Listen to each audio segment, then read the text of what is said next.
Om Swastiastu. Wassalamualaikum warahmatullahi wabarakatuh. Shalom, nama budaya, salam sejahtera bagi kita semua. Halo, Sobat Serasi, semangat konten moderasi. Berjumpa dengan saya, Ida Bagus Putu Arcana. Saya sebagai penyuluh agama Hindu. Yang dimana pada hari ini saya ditugaskan sebagai pemandu dalam acara podcast dengan program Sigap, yaitu edukasi agama dari penyuluh. Nah, telah hadir di samping kita, yaitu narasumber kita, yaitu dengan nama Kak Lisa Oktavia Permatasari Rarung. Apa boleh saya manggil Kak Lisa? Boleh. Ya. Gimana Kak? Gimana kabarnya Kak Lisa? Puji Tuhan sehat. Gimana perjalanannya hari ini? Ya, meskipun agak mendung, hujan juga, tapi puji Tuhan bisa sampai sini dengan selamat. Ya, saya bisa memberikan. Mengingatkan ini dari libur panjang ya, apalagi Ya. si hujan pasti macet. Benar. Oh, Kak Lisa tinggalnya di mana ya? Saya di Denpasar Barat. Oh, Ya. lumayan. Jadi di sana kan terkenal dengan kepadatannya ya. Nah, baik, pada hari ini tema yang akan kita bicarakan yaitu mengenai bagaimana tips membangun keluarga yang kuat dan harmonis. Nah, sebelum kita membahas tema tersebut, mungkin di sini Kak Lisa bisa memberikan atau pandangan tentang definisi keluarga menurut agamanya Kak Lisa mungkin itu sendiri. Mungkin disilakan. Baik, terima kasih untuk kesempatannya di pagi hari ini. Berbicara tentang keluarga, tentunya ini merupakan satu pembahasan yang sangat menarik ya. Iya. Nah, kita harus paham terlebih dahulu apa sih pengertian keluarga ya. Kan banyak orang punya definisi masing-masing. Iya. Namun di dalam iman yang saya anut atau di dalam pandangan kekristenan, bahwa keluarga adalah institusi pertama yang dibentuk oleh Allah sendiri. Dimulai dari persatuan antara satu pria dan satu wanita saja. Seperti itu. Dimulai dari persatuan satu pria dan satu wanita tentunya dalam satu pernikahan.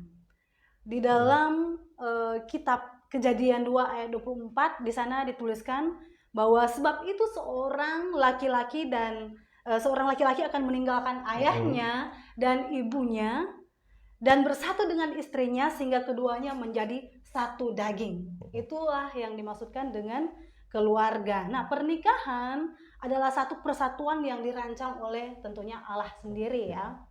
Artinya ketika dua orang menikah, mereka menjadi satu daging. Mereka bukan lagi dua, tetapi mereka menjadi satu. Nah, ikatan pernikahan ini bersifat permanen dalam pandangan Allah. Artinya bahwa bersifat permanen ini tidak bisa, ya, manusia tidak memiliki otoritas apapun untuk memisahkan apa yang telah dipersatukan oleh Allah melalui pernikahan kudus. Nah, itulah yang dimaksudkan dengan keluarga ya. Adanya satu laki-laki dan perempuan dipersatukan lewat pernikahan. Dan kalau sudah menikah itu tidak ada manusia yang bisa memisahkan atau menceraikan. Jadi sama seperti kita di Hindu itu, kalau kita berkeluarga itu adanya Purusa Pradana, artinya Purusa Pradana itu sebagai simbol kehidupan kalau kita di Hindu itu. Maka itu sangat penting sekali juga di Hindu tentang pernikahan itu. Nah, mungkin pertanyaan selanjutnya, saya akan melihat nih fenomena, terutama di platform media sosial, sepanjang tahun 2024 itu, kasus angka perceraian yang terjadi khususnya di kota Denpasar, yaitu sekitar 1.500 kalau nggak salah tentang kasus perceraian. Kemudian itu didominasi oleh kalangan anak muda, pasangan muda, pasangan suami istri ya. Benar sekali. Nah, mungkin ada beberapa faktor. Mungkin pertama mungkin keuangan kan gitu. Kemudian faktor yang ketiga, nah yang saya mencengangkan sekali ini faktor bosan gitu. Mungkin menurut pandangan Kak Lisa, apa sih yang menyebabkan arti keluarga itu bisa terjadinya perceraian atau tidak harmonisan? memang keharmonisan di dalam keluarga itu sangat diperlukan ya. Tetapi yang menjadi kenyataannya yang ada di masyarakat, yang ada di lapangan, bahwa banyak keluarga yang nggak kuat, banyak keluarga yang tidak harmonis.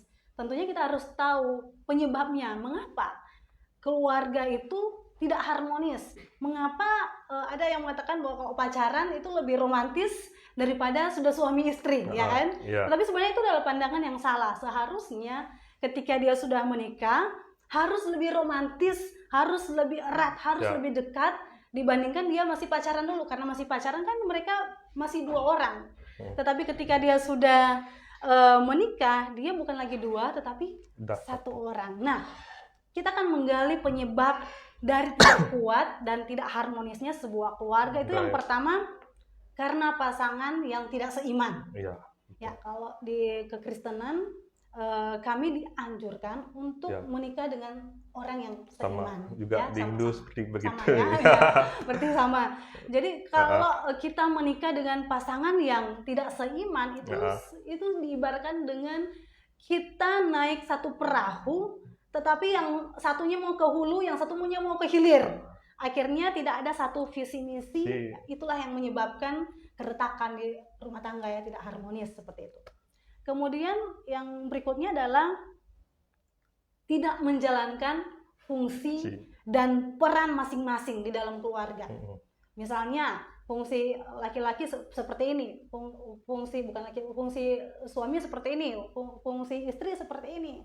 Tetapi istri mau menjalankan fungsi suami, ya kan? Dia mau mendominasi. Begitupun sebaliknya, suami tidak mau menjalankan fungsi atau perannya sebagai seorang kepala rumah tangga, sehingga akhirnya terjadi kekacauan di dalam rumah tangga ya. Istri tidak mendengarkan suami sebagai kepala rumah tangga, maupun suami tidak mengasihi istri sebagai penolong di dalam rumah tangga. Akhirnya terjadilah kekacauan, dan itu juga yang menyebabkan rumah tangga yang tidak harmonis.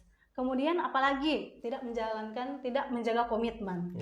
Ya, itu yang paling penting, komitmen atau janji pernikahan. Kalau di kekristenan pada saat dia menikah ada yang dinamakan dengan janji pernikahan, bahwa dia akan setia baik susah maupun duka, maupun sakit, sehat, kaya, miskin. Itu dia tetap sama juga ya, seperti itu ya. Jadi mirip ya. Jadi dia akan harus menjaga komitmen itu di hadapan manusia, juga di hadapan Tuhan.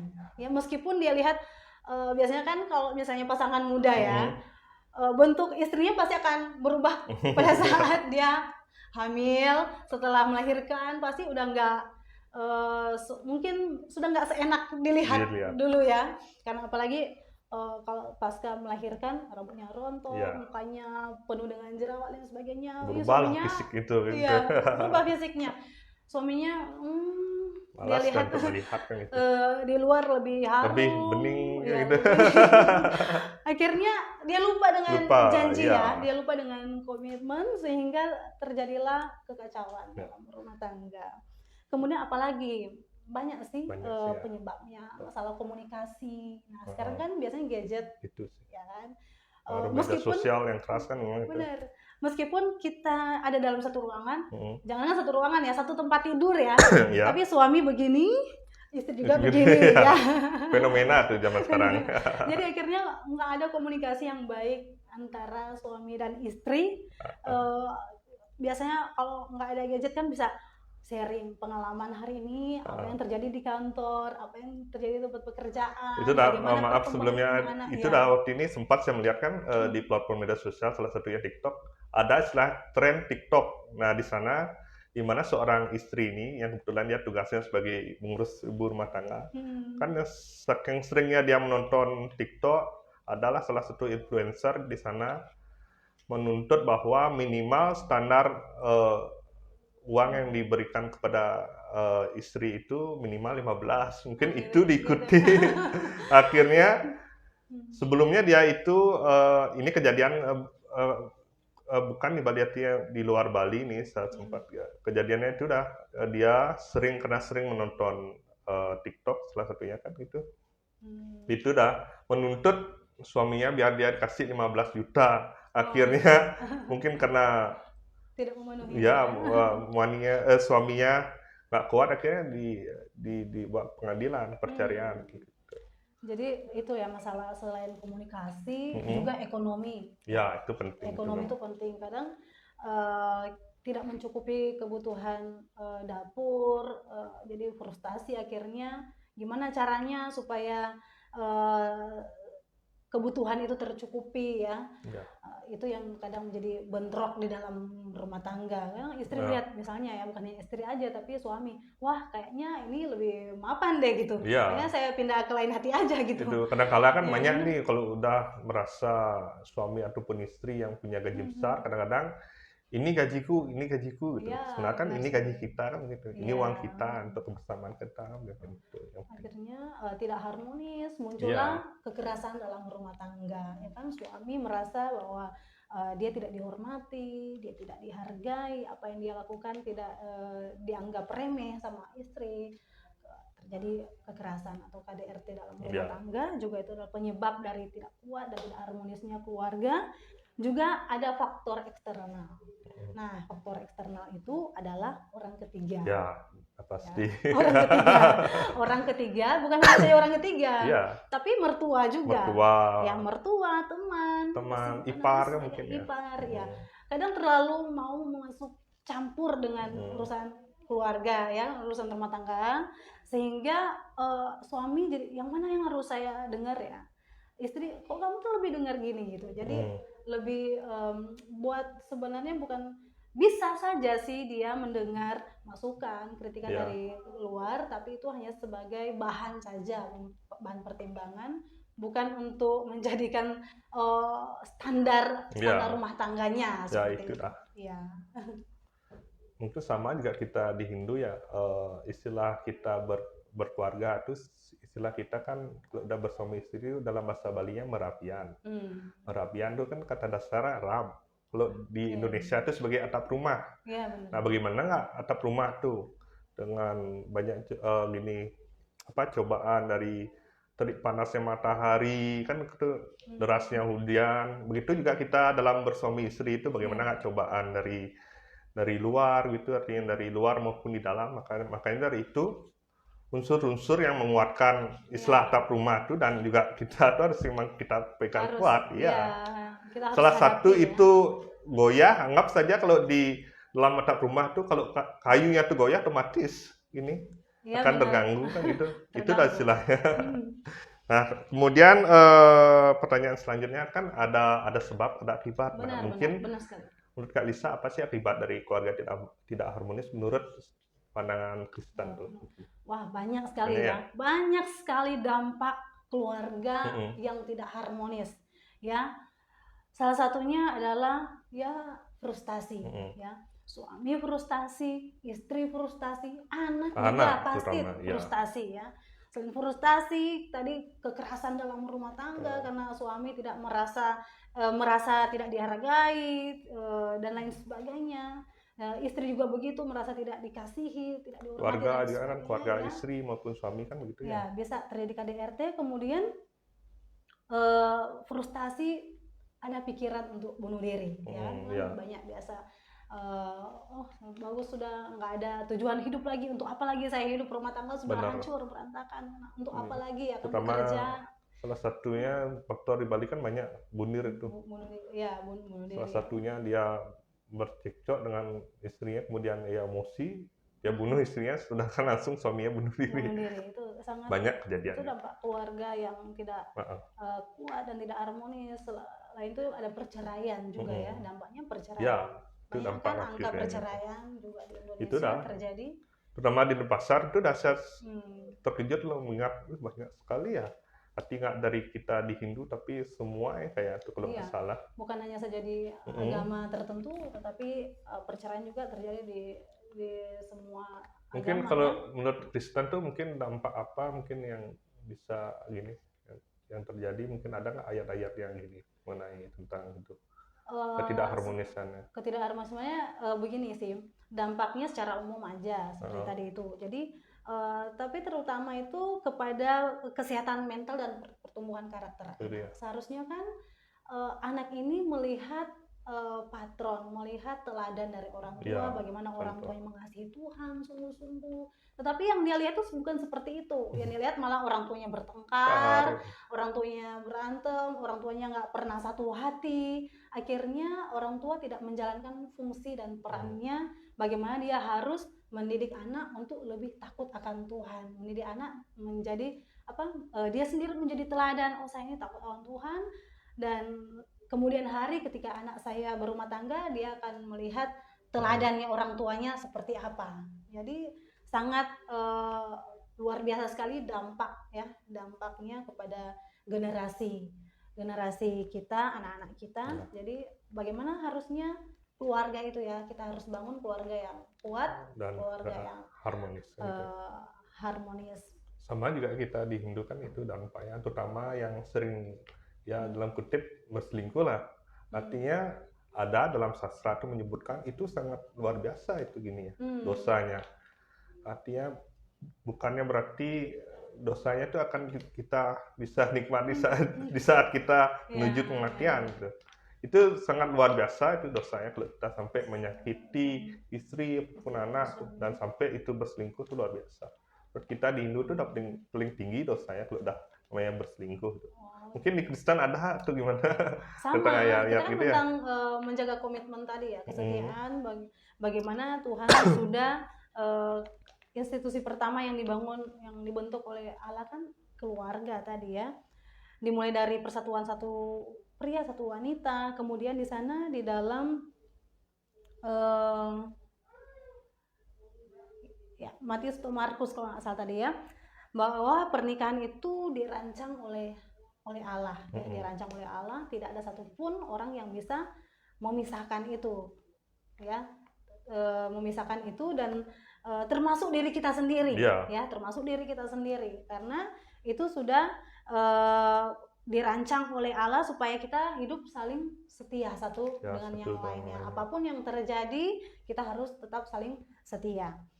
Nah, kemudian bagaimana sih cara, kan tadi kan dampak itu sangat ya mungkin luar biasa ya. Mungkin pertanyaan terakhir mungkin ya, melihat juga waktu, mungkin bagaimana sih tips-tips membangun keluarga harmonis sekaligus memberi pesan kepada pemirsa yang menonton podcast pada hari ini.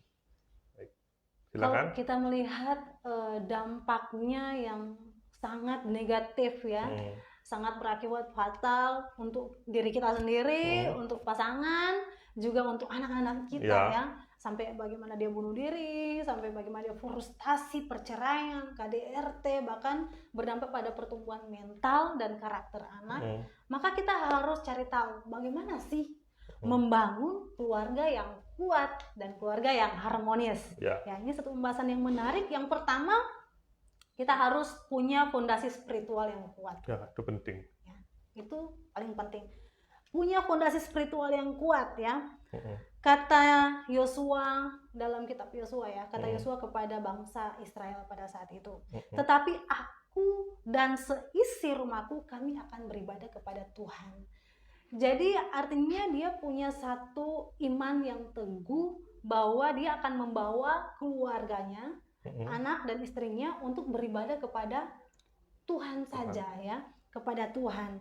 Jadi jadikan Tuhan sebagai pusat keluarga. Jadi kalau kita sudah menjadikan Tuhan sebagai pusat keluarga, maka otomatis keluarga itu pasti akan kuat, akan harmonis. Dan kemudian bukan hanya saja itu, kita harus tetap setia kepada Tuhan, rutin beribadah, berdoa bersama, ajarkan firman Tuhan kepada istri, kepada anak, meskipun tidak bisa dipungkiri ya, kesibukan masing-masing bekerja, suami sudah lelah bekerja, istri sudah lelah, tetapi kita harus memberikan satu waktu khusus untuk membawa anak istri membangun, kalau di kekristenan namanya mesbah keluarga ya. Mesbah keluarga, kita bisa berdoa, bersekutu, kita bisa share pengalaman hari ini dan saling mendoakan. Dan di sana fungsi dan peran suami sebagai imam dalam keluarga. Saya rasa juga di saudara-saudara kita Muslim juga ada katanya imam ya, suami sebagai imam. Sama seperti kekristenan, suami adalah imam atau kepala keluarga yang membawa seluruh anggota keluarganya untuk hidup takut akan Tuhan. Itu yang pertama ya, punya fondasi spiritual yang kuat. Kemudian yang kedua adalah kasih sebagai dasar hubungan. Ini kasih paling penting di dalam hubungan. Mengapa saya katakan kasih? Nah, kasih itu sangat luas ya. Kasih itu sabar, ya. Dia murah hati, dia menutupi segala sesuatu, dia tidak cemburu. Itu namanya kasih. Ya, kasih. Mengapa? Karena kasih ini sangat penting di dalam hubungan suami istri dan juga hubungan kita dengan anak. Kalau kita bersuami istri, cinta kasih itu yang memang utama. Kalau tidak ada kasih, maka hubungan itu tidak akan lama ya, tidak akan kuat. Cepat dia bosan yang sesuai dengan ini yang saya lihat tuh faktor perceraian itu. Karena kasih ini juga berbicara tentang pengampunan. Di ajaran kami di kekristenan sampai berapa kali kita harus mengampuni orang. Kalau dibilang 7 kali orang itu datang kepadamu dan memohon ampun, kamu harus mengampuninya dia terus. Jadi itulah namanya kasih. Misalnya suami kita melakukan kesalahan, misalnya saya selingkuh ya, suami datang minta maaf, ya kasih itu harus dimunculkan dong ya. Bukan hanya saja kita tahu, tetapi kita harus aplikasikan.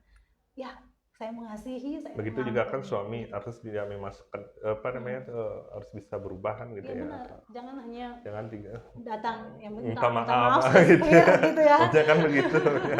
Nanti mengulanginya lagi kan gitu. Harus sungguh-sungguh. Harus sungguh-sungguh kan gitu ya. Bertobat, tidak mengulanginya lagi sehingga tidak menyakiti hati istri berkali-kali. Begitupun sebaliknya ya. Istri juga mungkin sebaliknya seperti itu. Jadi kasih itu sangat penting. Terapkan kasih tanpa syarat seperti kasih Kristus. Nah, kasih tanpa syarat seperti kasih Kristus ini sangat menarik ya. Kasih Kristus itu tanpa syarat. Kristus, Tuhan mengasihi kita itu tidak milih-milih. Oh, saya mengasihi Lisa aja karena dia kerjanya di KUA gitu kan. Tapi dia mengasihi semua orang ya, mengampuni semua orang. Itu tanpa syarat. Kasih Kristus tanpa syarat. Nah, di Kekristenan menuntut kita untuk mengasihi orang lain, mengasihi pasangan kita itu sama seperti Kristus mengasihi kita. Ya, yang tanpa syarat itu. Kemudian ungkapkan kasih melalui perkataan dan tindakan. Kita mengasihi dia, tetapi kita tidak pernah mengungkapkan itu karena udah berjalan rumah tangga udah 5 tahun, mungkin 10 tahun, 15 tahun. Jadi kata-kata romantis yang pacaran itu udah nggak pernah keluar lagi ya kan? Itu penting tidak asal mengasihimu, saya mencintaimu ya. Atau juga mungkin hanya mulut doang, omdo katanya, ngomong doang, tapi tidak melalui tindakan. Misalnya salah satu contoh praktis ya, suami pulang kerja melihat istri rumah berantakan, istri dengan suapin anak-anak. Itu juga penting dalam kita melakukan kegiatan rumah tangga kan.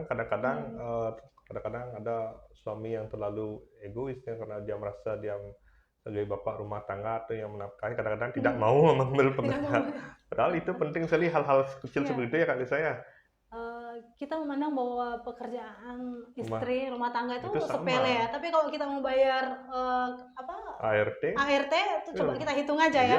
Misalnya babysitter tuh bayarnya berapa ya kan, bersih-bersih bayar berapa, ngelondri bayarnya berapa gitu kan, masa kita catering tuh berapa, beli di luar kan. Jadi harusnya sebagai suami istri itu kita bisa saling membantu lah ya, saling memahami. Bisa di rumah itu saya praktekkan, pertama membantan tuh ya kan, di Hindu sering membantan. Dan kala di saat istri itu lagi tidak boleh menstruasi, otomatis saya membantu gitu. Kadang-kadang kan kala ada banyak seorang suami istrinya lagi itu tidak mau dia gitu. Kasihan gitu ya. Saya sering berbagi tugas sih Mas. Jadi saling mengampuni ya, saling memahami, mengampuni sama seperti Kristus. Kemudian tadi yang pertama kan fondasi punya fondasi spiritual yang kuat. Kemudian yang kedua itu punya kasih sebagai dasar dari hubungan suami istri. Kemudian yang ketiga adalah menjalankan peran masing-masing. Nah, di dalam satu keluarga tentunya berbeda peran ya. Suami perannya apa, istri perannya apa. Nah, ini harus kalau misalnya di kekristenan itu ada yang namanya konseling pranikah. Oh, Jadi gitu sebelum ya. menikah, kalau di sini kan suscatir ya. Hmm. Sebelum menikah, calonnya ini harus dikonseling dulu, diajarin dulu bagaimana caranya supaya mereka bisa memahami perannya nanti sebagai suami dan perannya nanti sebagai seorang istri. Nah, menjalankan peran masing-masing, peran suami itu seperti apa? Yang pertama, dalam kitab Efesus 5 ayat 25 yang mengatakan, "Hai suami, kasihilah istrimu sebagaimana Kristus telah mengasihi jemaat." Jadi bagaimana suami harus mengasihi, sama seperti tadi yang sudah disinggung tadi ya. Suami harus benar-benar mengasihi istrinya sama seperti Kristus, sama seperti Tuhan mengasihi dirinya, seperti itu. Jadi apapun yang terjadi, dia harus tetap mengasihi istrinya tanpa syarat tadi. Kemudian menjadi pemimpin rohani dalam keluarga. Nah, kalau dia tidak menjalankan peran ini, maka istri itu seperti kehilangan arah, ya, tidak menjadi kepala yang baik, tidak menjadi pemimpin yang baik. Akhirnya istrinya mau kemana ini, rumah tangganya mau dibawa kemana, ya kan, seperti itu. Tidak ada pengarah. Kemudian suami melindungi istri dan anak, jadi pelindung di dalam rumah tangga, ya. Kalau bukan suami, nanti siapa lagi yang melindungi ya? Jangan sampai tetangga yang lindungi kan. Laki-laki diberikan fisik yang kuat dari seorang wanita, kan itu fungsinya. Harus menjadi pelindung, bisa diandalkan ya, bisa diandalkan. Segala bidang lah. Bertanggung jawab memenuhi kebutuhan keluarga juga itu penting, karena tadi faktor yang membuat ketidakharmonisan kan tadi ekonomi ya, ekonomi yang tidak kuat, ekonomi yang belum dewasa. Dan juga itu yang terakhir kan faktor kebosanan, mungkin dengan cinta kasih itu perlu ditingkatkan gitu ya. Benar, cinta kasih. Kemudian apa sih peran istri? Bukan hanya suami saja yang berperan, tapi istri juga punya peran penting di dalam keluarga. Kalau dia tidak mau menjalankan perannya, atau istri menjalankan peran suami menjalankan peran istri, ya itu kacau lagi ya. Peran istri itu di dalam Efesus 2 ayat 5, pasal 5 ayat 22 dikatakan begini, "Hai istri, tunduklah kepada suamimu seperti kepada Tuhan." Jadi istri itu harus tunduk kepada suami. Nah, tapi kan kebanyakan apa? Istri nggak mau, nggak usah dah gitu ya kan, sama papa, nggak papa aja, kok gitu ya pak, gini harusnya gini pak gitu. Tetapi di dalam kekristenan itu memerintahkan kepada istri untuk, "Hai istri, tunduklah kepada suami." Kata tunduk itu artinya patuh, nurut ya. Karena apa? Patuh, nurut seperti kita itu patuh dan nurut kepada Tuhan. Ya, jadi kita harus patuh dan nurut kepada suami. Apa yang dikatakan suami, apa yang dikatakan yang harus diperintahkan suami itu kita harus tunduk ya, seperti itu, sama seperti kepada Tuhan. Kemudian peran istri adalah mendukung dan menghormati suami. Meskipun gaji suaminya itu nggak sebesar gajinya, ya. Mungkin istri lebih besar gajinya. Dan kalau kan itu keegoan jadinya, merasa gaji istri lebih besar, merasa superior, bisa menguasai suaminya ya. Penting sekali memang menyepelekan suaminya. Dia harus mendukung dan menghormati suami, apapun itu, karena suami adalah kepalanya. Ya. Suami adalah pemimpin di dalam rumah tangga. Apa yang dialami oleh suami, apa yang dilakukan oleh suami, itu istri harus dukung. Ya, istri harus dukung, istri harus menghormati suami sama seperti dia menghormati Tuhannya.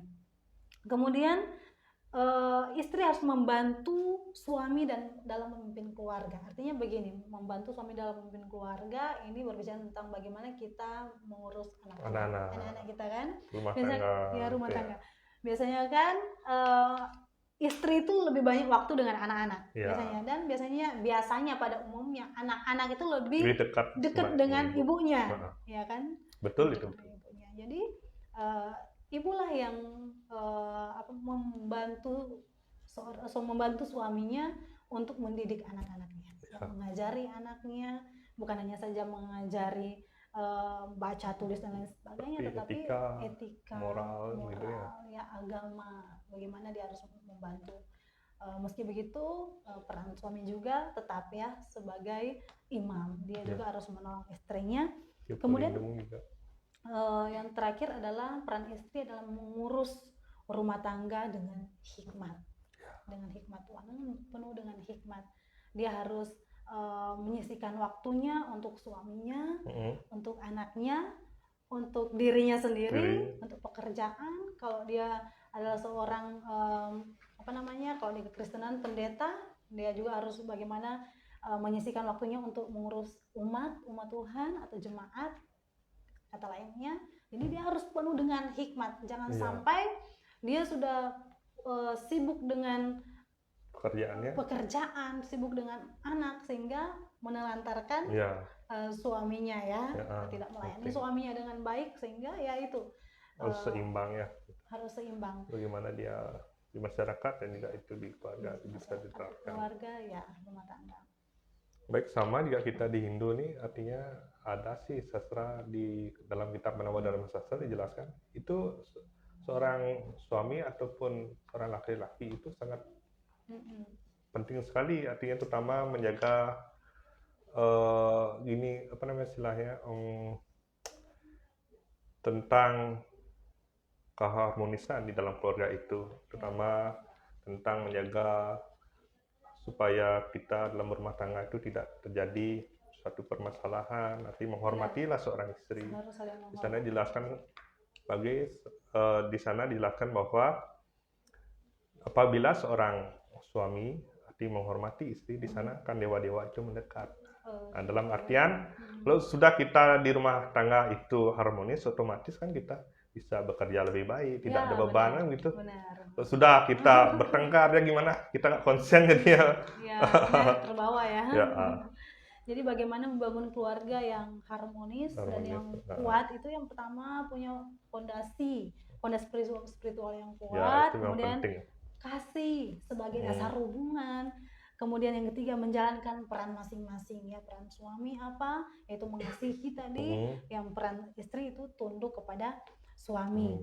Kemudian yang keempat itu mengelola konflik dengan baik. Ya, bagaimana kita bisa mengelola konflik yang baik. Di dalam Efesus 4 ayat 26 itu dikatakan seperti ini. Janganlah matahari terbenam sebelum padam amarahmu. Jadi artinya kita harus menyelesaikan masalah itu sebelum matahari terbenam ya. Jangan berlarut-larut, jangan berhari-hari, jangan berbulan-bulan ya, bahkan bertahun-tahun ya. Gitu. Ya artinya selesaikan masalah dengan kasih dan pengampunan. Memang semua orang pasti punya kekurangan ya. Semua orang pasti punya masalah. Waktu pacaran kan nggak kelihatan, yang kelihatan kan yang baik-baik aja ya, senyum yang baik-baik aja, yang romantis-romantis. Padahal kita belum lihat sebenarnya pasangan kita itu seperti apa. Nah kalau sudah menikah baru kelihatan.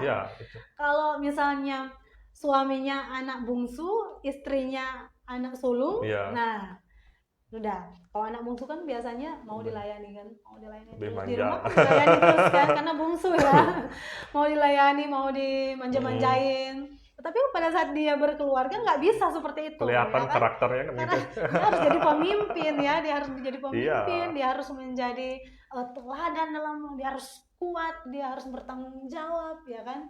Nah kalau istri menjadi dia menikah dengan anak sulung, menikah dengan dia karakter pemimpinnya kuat kan, biasanya dia memimpin adik-adiknya ya kan, dipercayakan tanggung jawab yang lebih sama orang tuanya, dia biasa memimpin. Akhirnya apa? Dia mengambil peran suami, yang tadi bungsu tadi itu, anak bungsu di keluarga, mengambil peran suami, bertanggung jawab, cari uang dan lain sebagainya, memimpin keluarga, memimpin anak-anaknya gitu kan. Akhirnya suaminya, saya ngapain gitu ya. Jadi mengelola konflik, hindari kata-kata yang menyakitkan, utamakan perdamaian. Gitu. Ya biasanya kalau orang sudah emosi, keluarlah hal-hal yang nggak harus. Kalau bisa, ya hindarilah kata-kata yang dalam kutip kasar itu ya. Kalau bisa itu harus usahakannya. Kalau ada masalah, utamakan untuk berdamai. Nah sebelum matahari terbenam itu masalahnya udah clear semua ya, udah clear.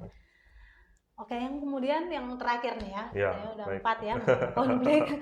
Kemudian yang kelima adalah menjaga komitmen. Tadi itu ya kan, yang bisa menjaga komitmen. Ingat bahwa pernikahan adalah janji yang dipegang teguh.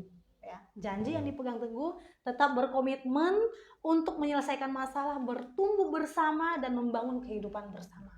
Ya, meskipun fisiknya udah berubah, ya kan, umur 20 tahun kan beda dengan umur 40 tahun. Iya. Pastinya kan fisiknya berubah. Apakah udah tambah glowing atau tambah kusam, Kalau tetapi ingin kita harus glowing tetap harus kita bersama ya, glowing gitu. harus tetap Sama-sama jaga glowing. komitmen bahwa saya harus tetap setia sama suami sampai maut memisahkan. Ya, menjaga komitmen itu paling penting, apalagi di zaman sekarang itu banyak godaan ya. Banyak godaan. Banyak sekali. Belum lagi orang ketiga.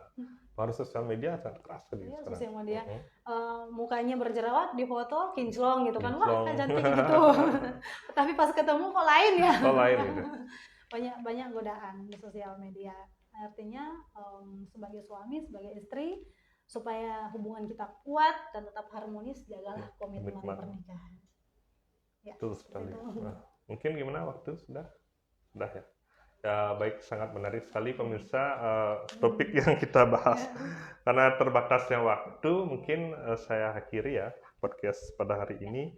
Intinya kita dalam berkeluarga itu yang paling penting itu di saat kita akan siap mengarungi rumah tangga itu harus kita siap dengan mental kita, keuangan kita.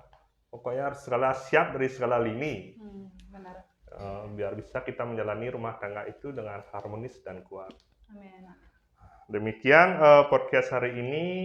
Mohon maaf jika saya dan juga Lisa ada perkataan yang kurang berkenan atau yang salah. Saya mohon maaf.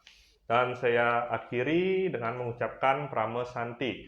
Om Santi Santi Santi. Om. Baik, terima kasih.